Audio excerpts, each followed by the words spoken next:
It's time, Cougar Nation. Cougar Tracks.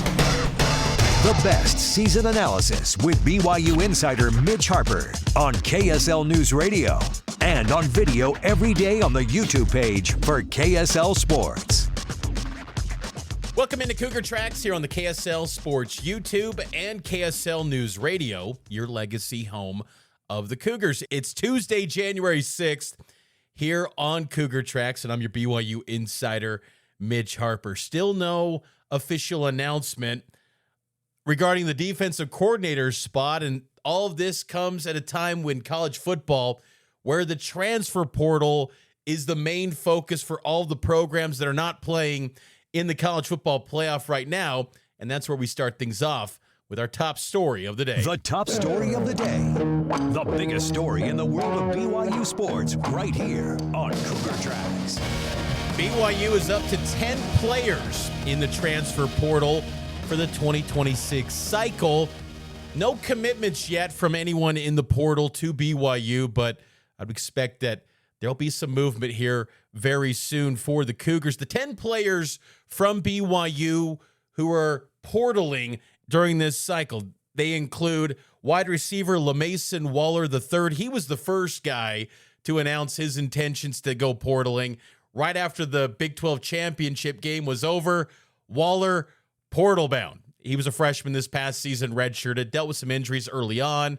He's in the portal. Dominique McKenzie, wide receiver / defensive back, lined up at wide receiver during his time at BYU. He's in the portal. Jake Griffin, offensive tackle, a guy that was in contention in that 2 deep along the offensive line. Great size, a little bit older prospect. He's going portaling. Marcus McKenzie, cornerback, the brother to Dominique McKenzie, twin brothers. He's in there. And that's a bummer that the McKenzie brothers didn't work out because they were a big recruiting win, flipping them from Virginia to BYU. Obviously, BYU legacy players. Their dad, Brian McKenzie, a former great BYU running back in that 1996 team and 97 squads. It's Brian McKenzie, but the McKenzie brothers are portaling. Ignacio Tupo, offensive lineman, played a little bit of guard during his time at BYU. I think he's best served at offensive tackle going forward. That's what he came in as, was an offensive tackle in the high school ranks, and saw some time in spring and fall camp at guard, but really just never made a dent into the conversation at 2 deep for BYU. Quarterback McKay Hillstead, BYU, what do they do as their backup quarterback to Bear Bachmeier? McKay was probably that backup. They never officially announced that this year. Whenever asked, it was always, well, they're still competing. Well, then we see in the annual cameo that's becoming a tradition for BYU, the backup quarterback who never plays, he gets his 1 carry of the season in the bowl game. McKay Hillstead's in the portal. Tucker Kelleher, tight end, never really was into the conversation much at the tight end position. I saw that he was, during the season, putting out recruiting videos to help out younger prospects. We'll see what he does to take that advice in the portal as well. Sione Hingano, offensive lineman.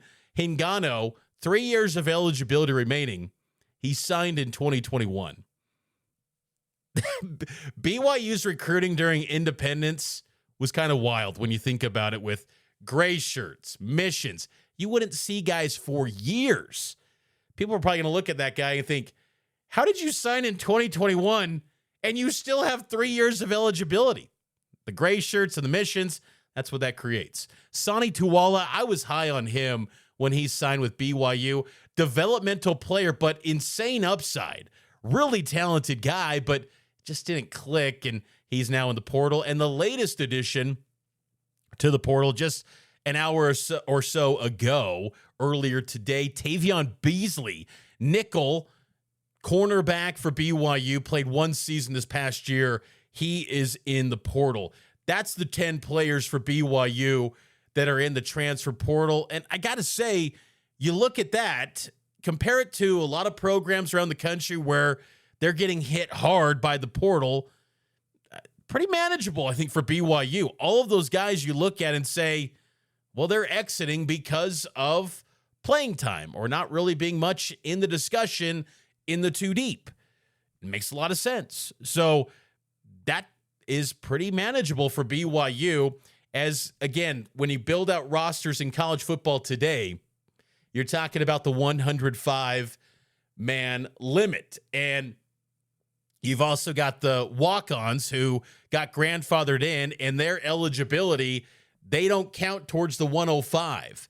BYU had a good number of players that got added last season.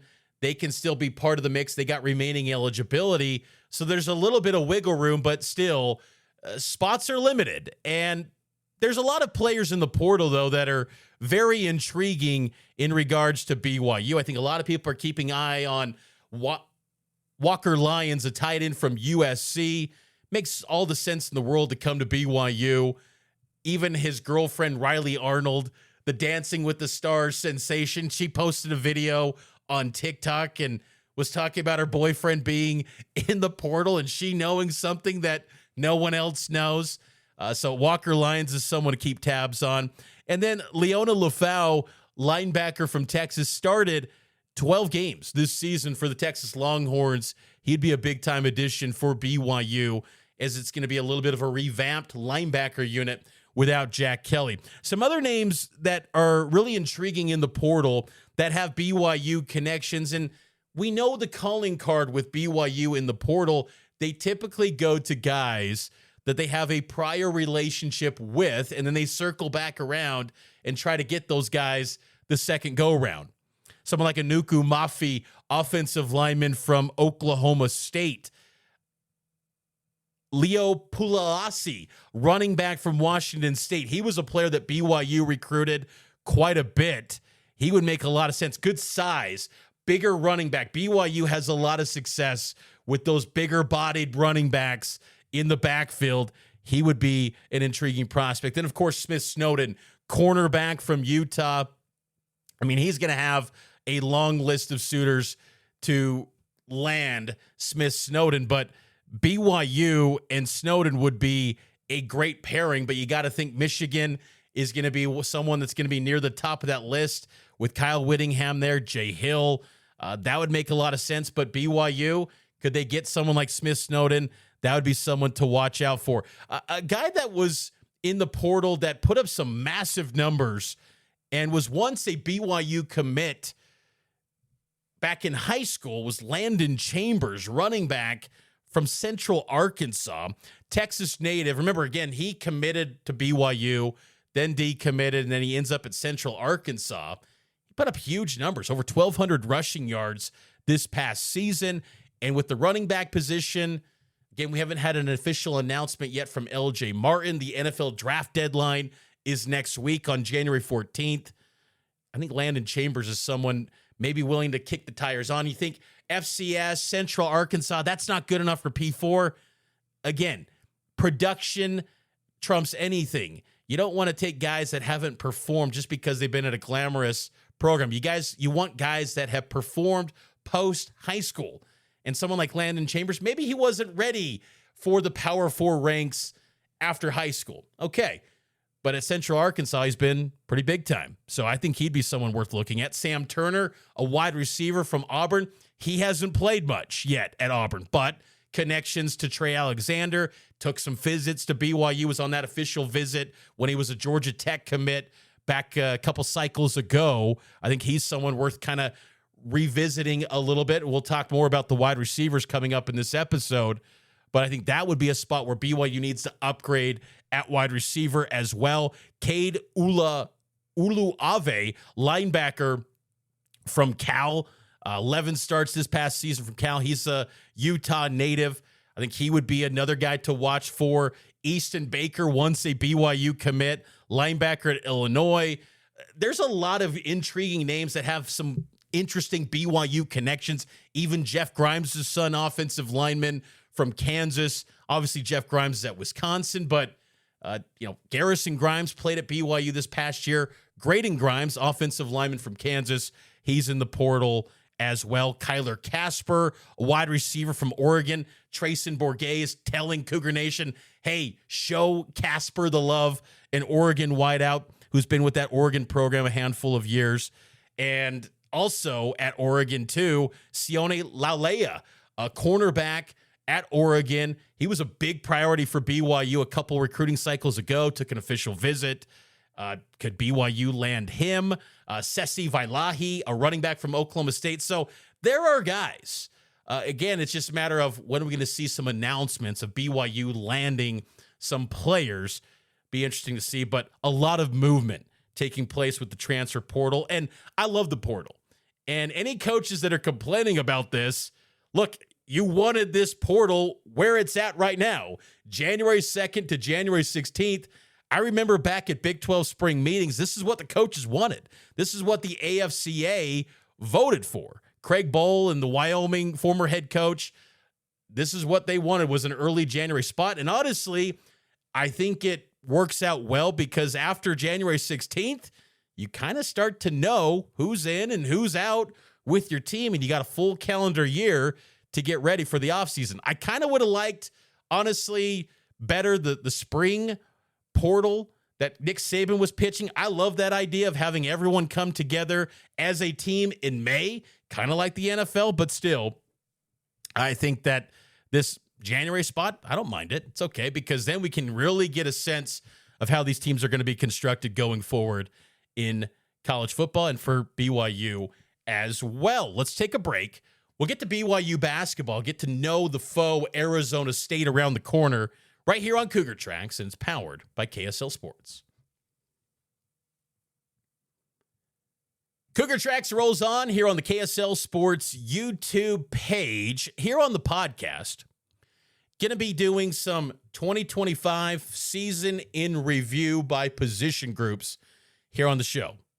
As I talked about yesterday here on the program, sometimes it can be easy to move on to the next season and not really revisit what took place the past year and really want to settle in and unpack everything that transpired from BYU's memorable 12-2 season by position group, some takeaways, what we learned, and kind of break down the personnel of how this all came to be for BYU in 2025. And we'll be doing this by position here on the program. And we're going to start things off with the wide receiver group. And BYU's wide receivers this year, I thought were solid. I wouldn't say that they were a great unit. I think they were solid. I think my biggest takeaway from this group, solid production that was never healthy throughout. You think about this.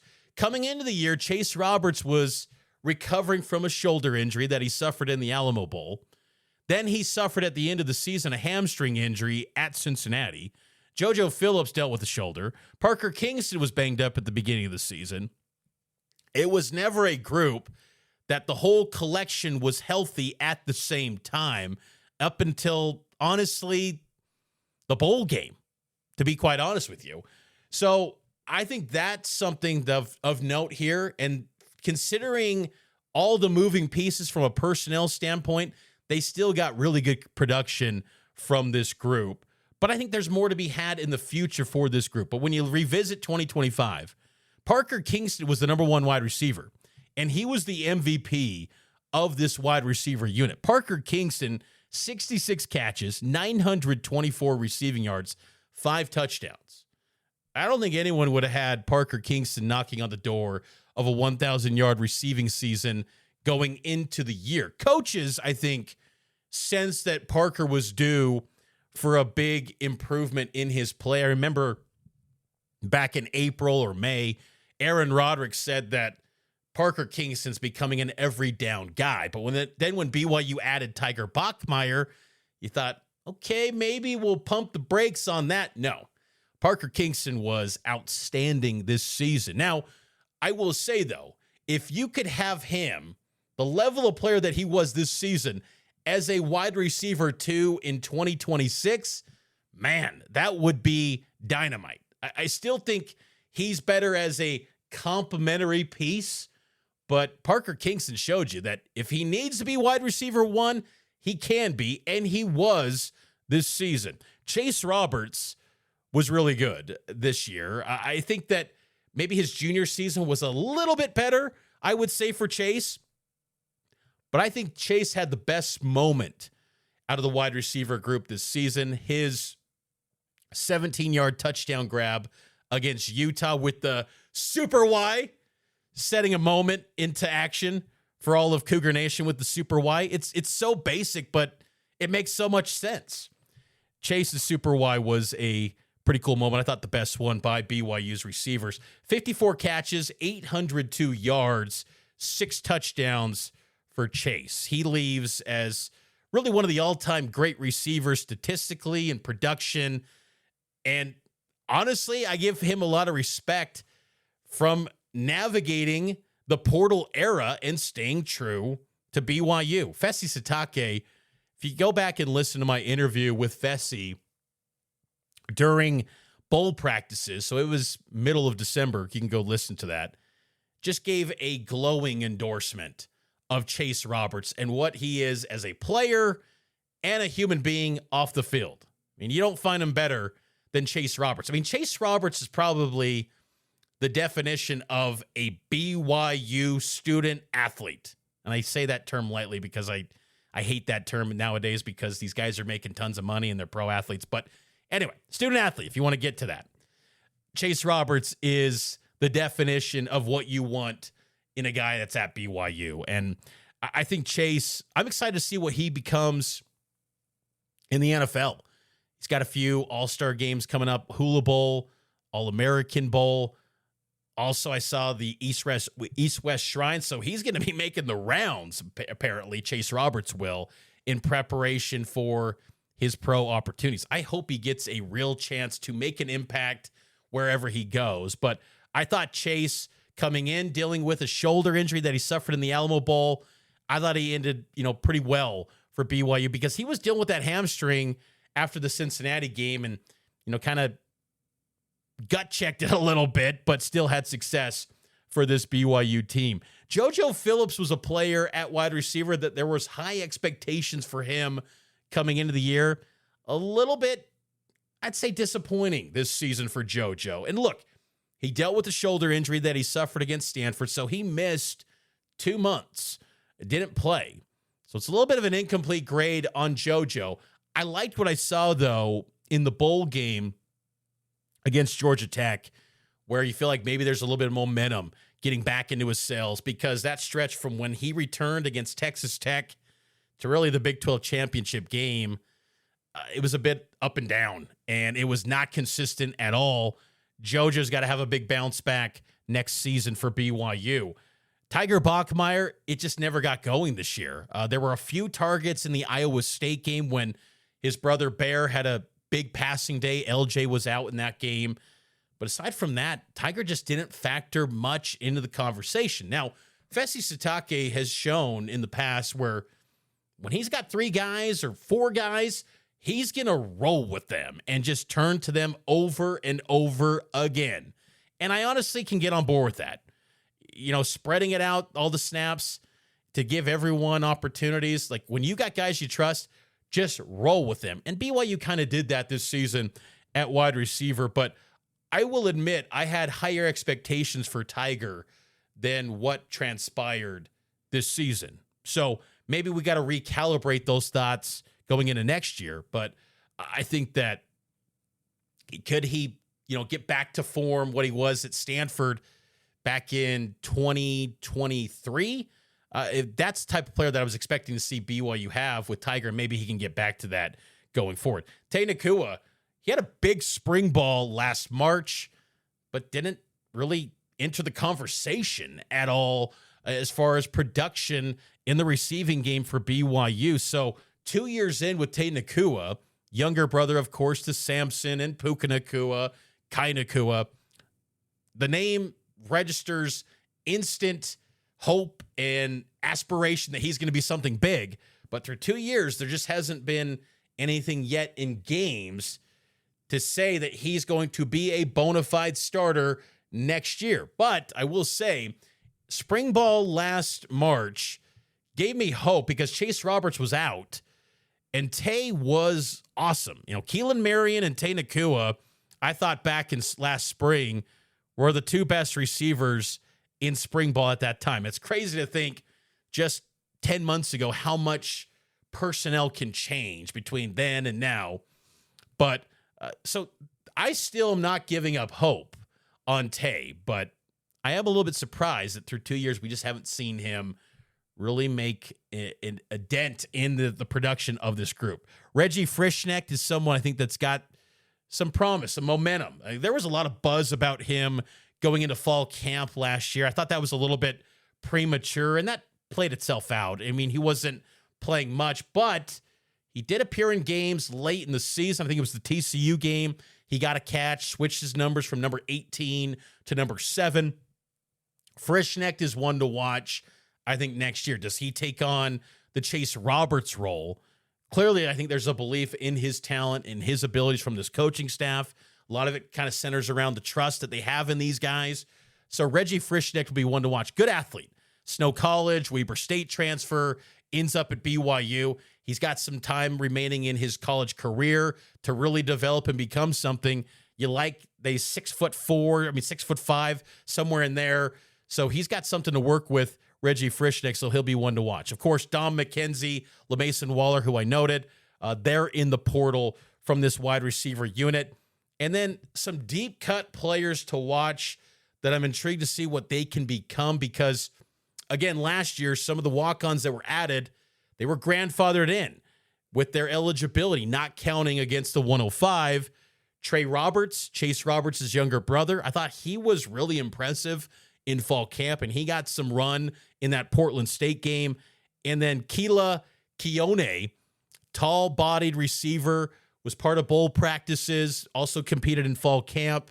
He's been with the team this past year. There were moments in fall camp last August where he flashed, and look, it was fourth-string guys, so take that with what you will. But I thought that could be something there to watch down the road of note if you kind of get deep in the weeds with that wide receiver unit. But all that said, though, with the 2025 group, I thought they were solid. And all things considered, they had a new quarterback thrown into the mix. You put all those reps into Jake Retzloff, and then suddenly that gets blown up. I remember last May when Jake's Retzloff situation came out, that civil lawsuit came out. Later that weekend, Chase Roberts was having a camp at Utah Prep, and Jake Retzloff was expected to be there. Of course, Jake didn't end up going, and it instead becomes McKay Hillstead. And I remember thinking in that moment, that has got to be tough, where senior year, you run it back for one more season in hopes of winning a Big 12 title, and then you don't know who the quarterback's going to be. And look, there was a lot of momentum behind Bear Bachmeier and getting him up to speed to learn the playbook and everything with BYU's offense, but still it was a big unknown with a true freshman. And for this group to still have, at the top end of the wide receiver unit, have two guys over 800 receiving yards, pretty impressive. And I think that was it was a productive year, but I still think that BYU didn't have like a Puka Nacua, and that's a high bar. I get it. But for this team to get to the college football playoff and get over the hump and go win a Big 12 title, you need a bona fide NFL draft pick to emerge. Maybe that's Parker Kingston. Maybe that will be that guy. Chase Roberts, I think, should get an NFL opportunity. I don't know if he'll get picked or not. We shall see. I hope he does.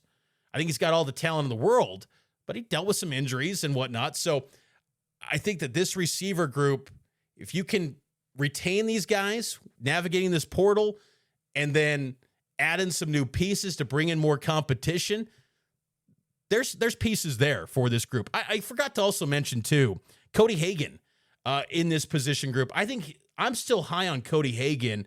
He needs to get targets. I don't think he's solely just a slot guy, reverse jet sweeps. You go back and watch what he did at Corner Canyon, X receiver lining up out wide. I think Cody Hagan can be that for BYU in the future. I think with this year, we just kind of saw him as the backup to Parker Kingston. In stretches of this year, he was third in leading and rushing yards this season behind LJ and Bear Bachmeier. I think Cody Hagan's got a bright future as well for BYU. And he's only, redshirt freshman this past year, still got 3 years remaining in his BYU career. So there's some good personnel in this group for BYU, but I think a few more transfer portal additions can really strengthen this group in 2026 and beyond. Let's take our final break. We'll get to BYU basketball talk as the Cougars get ready to take on the Arizona State Sun Devils right here on Cougar Tracks. It's powered by KSL Sports, KSL Sports YouTube, and KSL News Radio. Welcome back into Cougar Tracks here on KSL News Radio and KSLSports.com.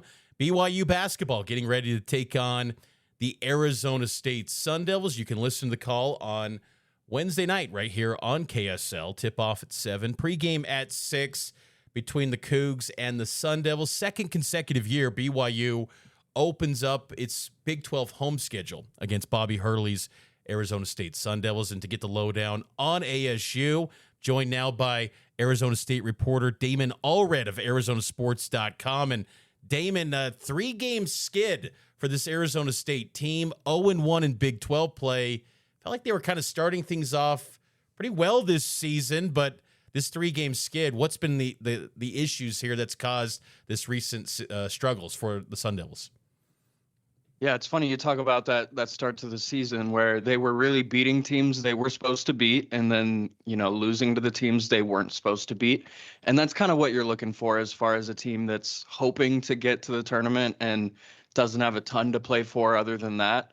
I think you look at the last 2 games, they didn't have any losses below quad 1 before the last 2 games. And then suddenly it's quad 4 loss followed by quad 3 loss.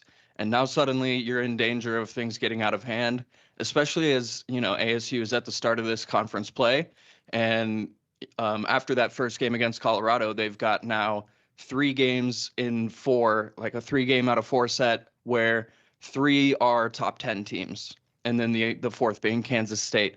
And obviously with that stretch starting with BYU poses a heck of a challenge as far as the structure of that offense, the talent that it has with guys like AJ DeBansa and Richie Saunders.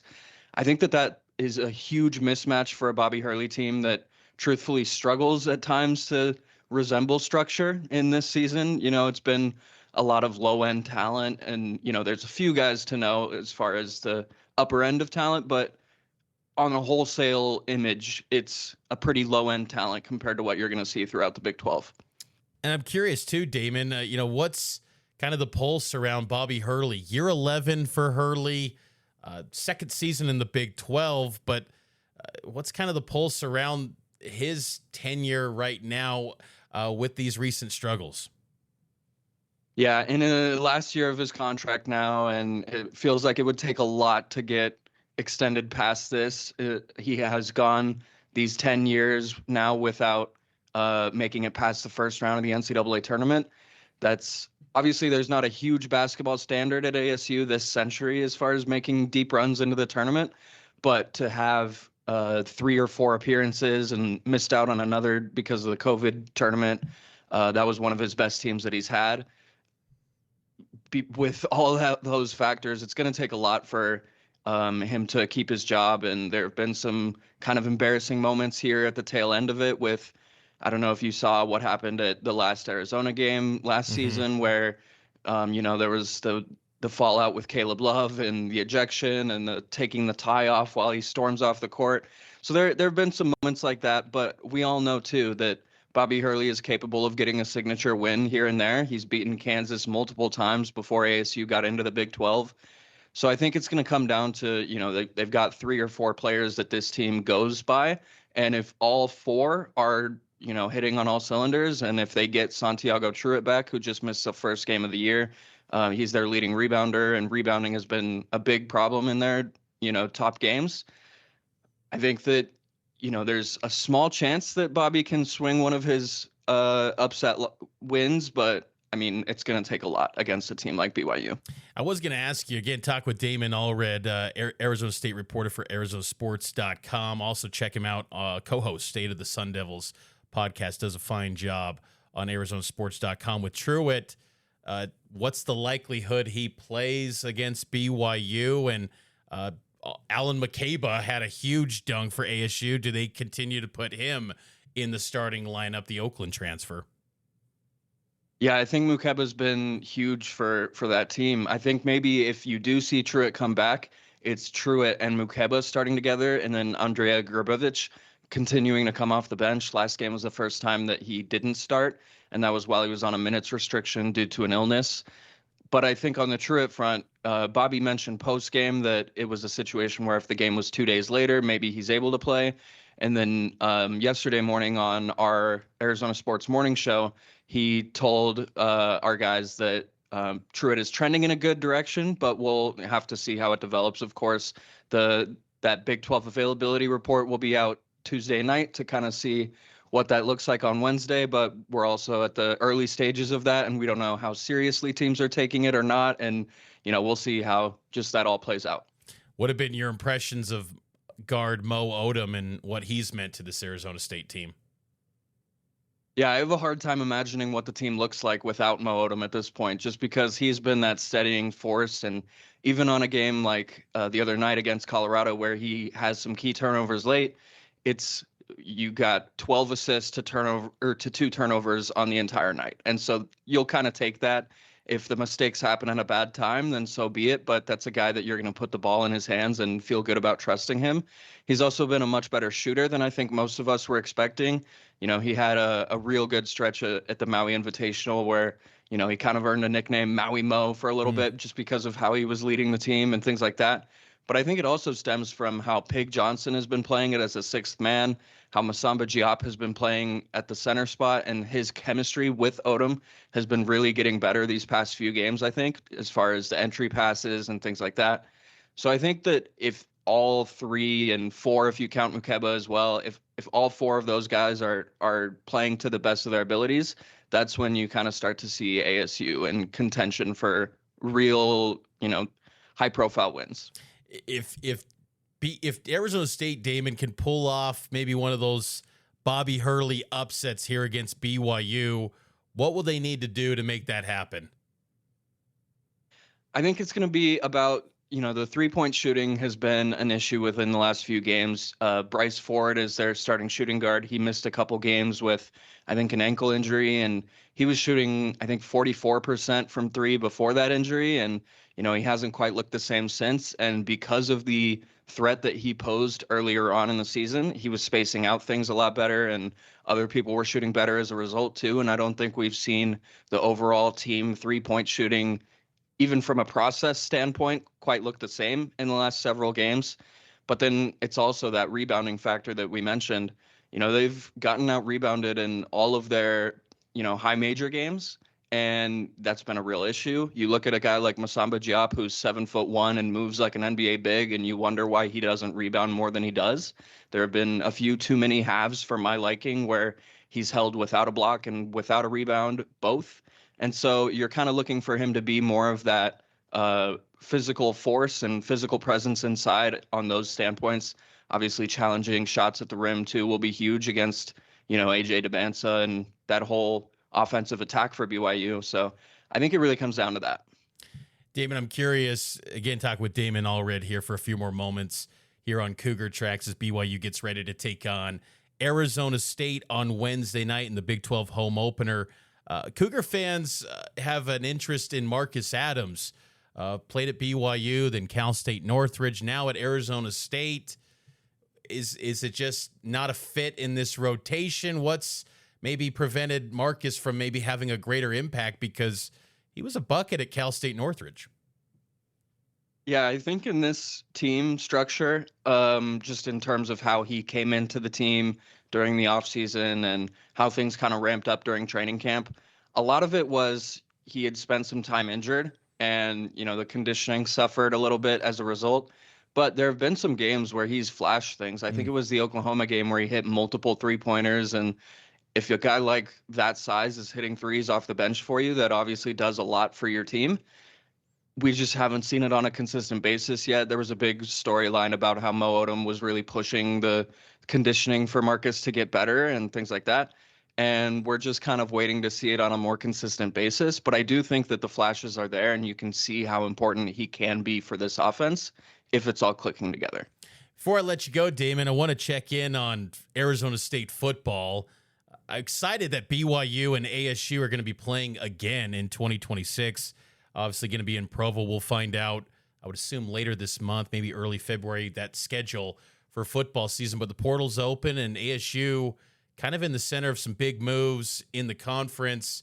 Maybe just tell us what's going on with some of the key additions at quarterback and receiver for ASU in the portal.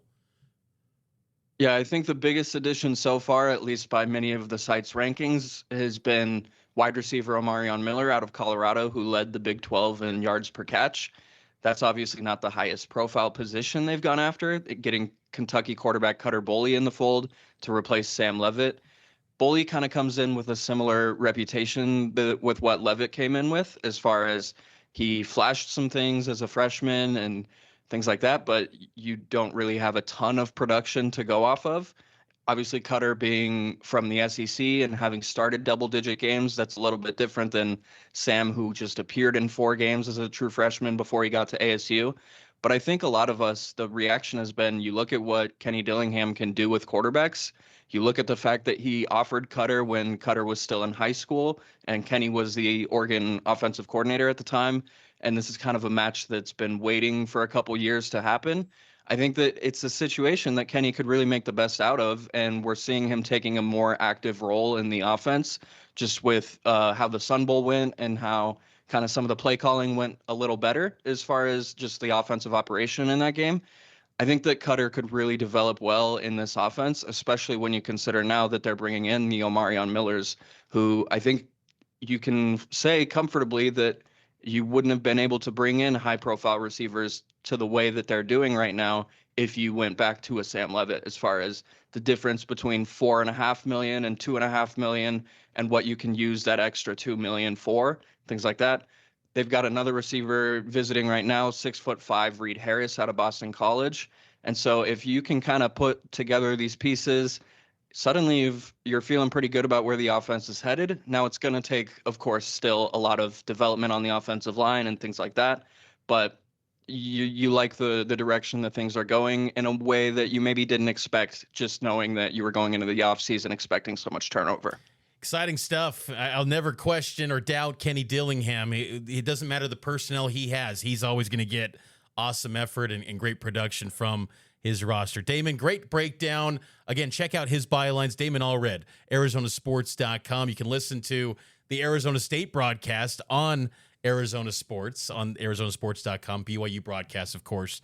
Radio call on KSL News Radio. Thanks for the time, Damon. Thanks. Appreciate you having me on. It's Damon Allred here on Cougar Tracks. And, folks, we got a little bit of breaking news. Some big breaking news for BYU football. Isaiah Glasker. He's running it back. Not done yet. Glasker put out the post during this show. That Pop-Tarts Bowl champion, Glasker, not done yet. That is huge for BYU to have Isaiah Glasker announcing that he is returning to BYU. Because you think about Glasker, he gives BYU another NFL linebacker at that second unit, a second tier of the level of the defense next season. Glasker is big time for BYU. He's an outstanding player. And getting Glasker to return and hold off Jay Hill in Michigan and the NFL, he would have had options. I mean, if Glasker would have hit the portal for his final year of eligibility, he would have had so many suitors lined up to get Isaiah Glasker.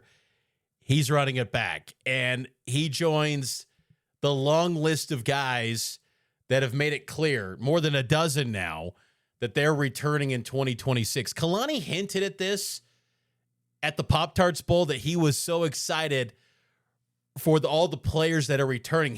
Again, everyone thinks Kalani is just ultimate coach speak guy, but he'll give you some nuggets when you sort through the weeds. He told us a little bit, but Glasker's returning. That's huge. You think about the linebacker position next year. You get Glasker back. You get Sialia Sarah back, who reaffirmed his commitment to BYU for next season. You get Che Bryant Strother back from injury. Max Alford, he was really good for BYU. He dealt with an injury at the end of the season. He's still with the team. Ace Kafusi, Micah Kafusi, Miles Hall, Pearson Watson. You get Blake Lowe off a mission.